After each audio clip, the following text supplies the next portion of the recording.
soy Isabel Ruiz, soy licenciada en Bellas Artes y diplomada en dirección de fotografía y me dedico a la dirección de fotografía en el audiovisual y también a la ilustración.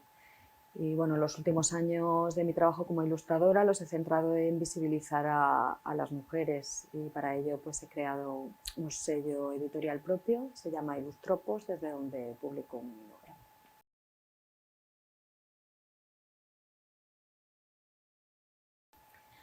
Pues el proyecto de mujeres surgió hace ya 10 años y bueno, el contexto en el que estábamos en esa época era un poco diferente al de ahora. Ahora, yo qué sé, si vamos a cualquier librería o biblioteca, pues es bastante habitual encontrar libros en los que se recopilan historias de mujeres. Pero en esa época todavía no había mucho, o por lo menos yo no lo conocía, y sobre todo en ilustrado yo pues no veía casi nada. Y bueno, pues yo soy madre, tengo una hija y un hijo, y de alguna forma pues sentía la necesidad de poder darles esos referentes que yo no tuve cuando tenía su edad.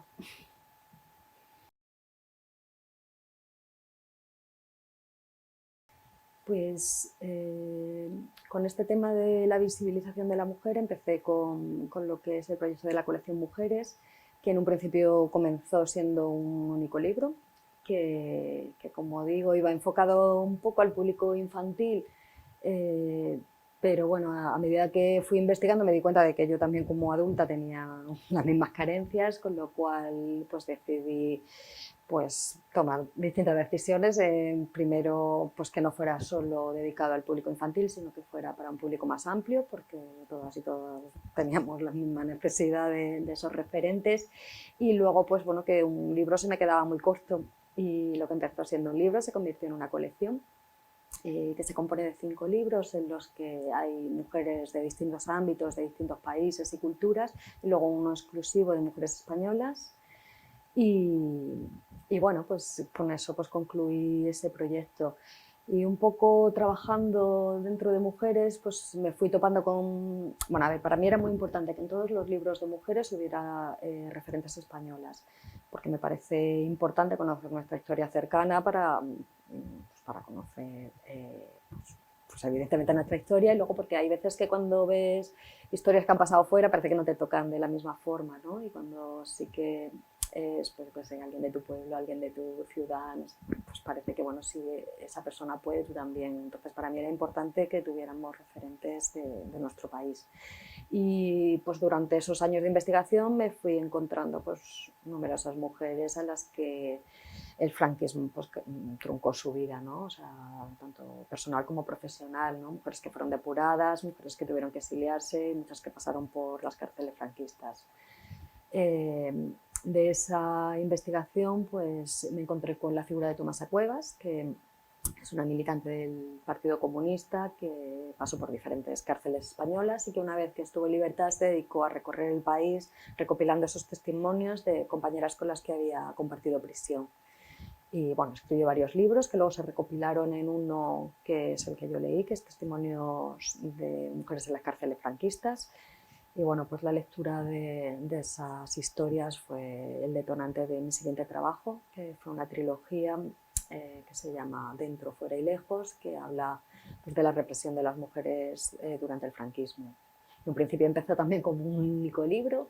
Yo quería hablar sobre las cárceles franquistas porque estas historias eran las que había conocido, pero bueno, luego había mucha represión también exclusiva de la mujer, que me parecía importante destacar y que igual se quedaba fuera del ámbito carcelario. Entonces, pues bueno, surgió el libro de Fuera, en el que hablaba pues de la vida fuera de las cárceles durante el franquismo, o sea, fuera de las cárceles pero no en libertad.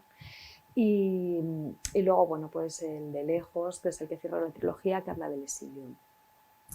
Y bueno, después de terminar la trilogía he retomado un poco la historia de la colección Mujeres, o sea, la idea de la colección Mujeres, pero de una forma profundizando un poquito más en la biografía de cada mujer, y acabo de publicar un libro sobre el artista Marc Angel Roset, que es una escultora y una ilustradora de la generación del 27.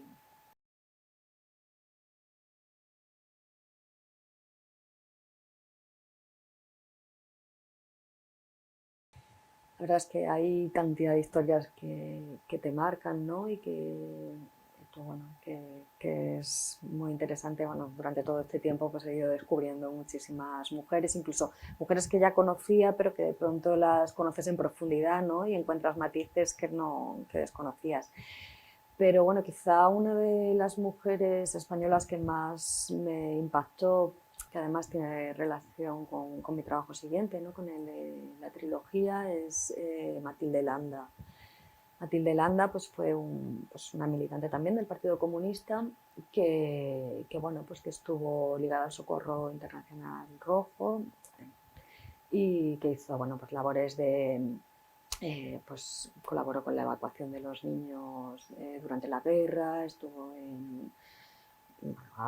auxilió, o sea, estuvo haciendo labores sanitarias, bueno, hizo una labor muy importante durante todo lo que fue la guerra y una vez que terminó el conflicto, pues ella renunció a exiliarse y se quedó en España para contribuir a reconstruir al partido en la clandestinidad. Y bueno, pues fue apresada, estuvo 6 meses antes de pasar por la cárcel en Gobernación. Se supone que, bueno, imagino que sufriría pues, pues torturas como la mayoría de las personas que pasaron por ahí. Y una vez que estuvo en la cárcel, pasó a la cárcel de Ventas, fue condenada a muerte dentro, bueno, consiguió que la directora del penal le permitiera crear lo que se consideró, lo que llamaban la oficina de penadas.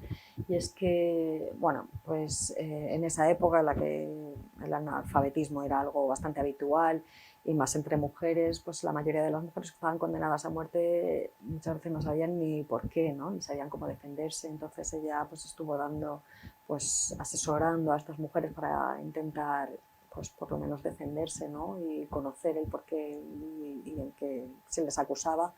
Y bueno, pues consiguió salvar a muchas de ellas. Se conmutó bueno, tanto su hermana como un amigo de su hermano, que era sacerdote, pues bueno, intercedieron para que se conmutara su pena bueno, le pasaron de la pena de muerte a 30 años y la desplazaron a Palma de Mallorca, una cárcel que era bastante dura en esa época. Y bueno, ella no estaba bautizada, eso es algo bastante poco habitual en la época, y era una persona muy culta y bueno, al final suponía pues un objetivo bastante atractivo para el régimen el tratar de convencerla, ¿no? De convertirla al catolicismo. Entonces, pues bueno, ella durante su estancia en Palma de Mallorca sufrió un acoso continuo por parte de militantes de Acción Católica, bueno, pues porque claro, si ella se convertía hubiera sido la propaganda para el régimen ideal, ¿no? Bueno, pues estuvo en aislamiento durante meses, e incluso claro, le pedían que si ella se bautizaba, pues a cambio le iban a mejorar las condiciones de la cárcel de sus compañeras. O sea, que imaginad también el peso, ¿no? Moral que sentía ella. Al final se organizó su bautismo bueno, pues justo antes del día que estaba programado que se bautizara, ella se arrojó por una galería, ¿no? De alguna forma, bueno, pues no quiso renunciar a sus ideales, pero lo tremendo del caso es que cuando estaba agonizando, estuvo casi una hora agonizando, cogieron y la bautizaron en contra de su voluntad, ¿no?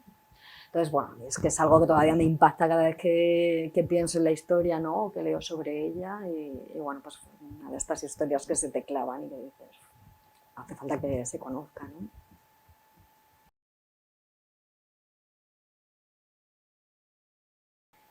Bueno, yo creo que vivimos en un momento fundamentalmente audiovisual y entonces yo creo que tanto la ilustración como la novela gráfica son vehículos muy potentes a la hora de transmitir la historia, sobre todo a las generaciones más jóvenes. Eh, bueno, aparte yo estoy convencida de que el arte en general es un arma muy poderosa de comunicación porque nos llega directamente a los sentidos, ¿no? O sea, que nos emociona y la emoción pues es una forma de transmitir que no tiene comparación con nada.